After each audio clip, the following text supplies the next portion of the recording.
Баршаңызға сәлем, каналыма қош келдіңіздер. Бүгін мен сіздермен бірге Түркияда мені таңғалдырған дүниелердің бірімен бөліспекшімін. Ол әрине пикникке шығу. Түріктер Құдайдың құтты күні пикникке шығады.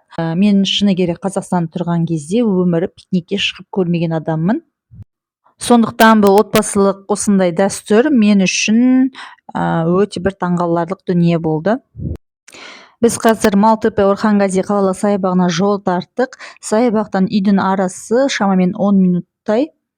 Міне саябаққа келдік. Бұл жерде автотұрақ ақылы 32 лира төледік. Шамамен 790 теңгеге шаққан кезде.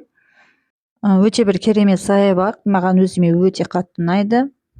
Стамбулдағы ең таза саябақтардың бірі десем де болады. Міне біз таңғы асқа әркім өзінің бала шағасы қандай дүние жейді, солардың бәрін алып келдік. Жұмыртқамызды, шайымызды осы жерде қайнатып пісіріп жедік. Тағы бір қызық жайт, әрбір түріктің үйінде осындай газ баллондары болады. Бұл өте керемет, таптырмас бір дүние. Әсіресе осындай пикниктерде, ұзақ сапарларда өте қажет дүние.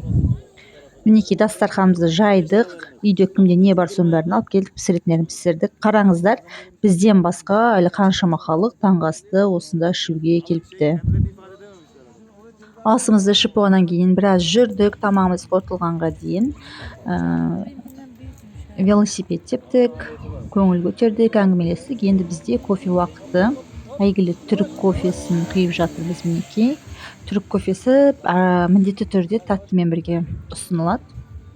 Асында тәттісі болу керек, шоколад немесе бір пирог, десерт сияқты сондай бір нәрсе болу керек. Міне біз өзімізбен бірге алып келдік чизкейк.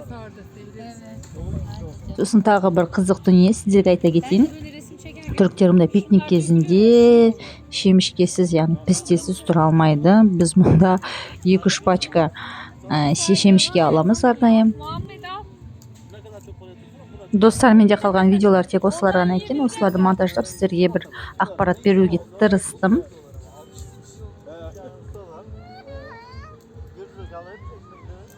Ал дәлі талай қызық ақпараттармен бөлісетін боламын.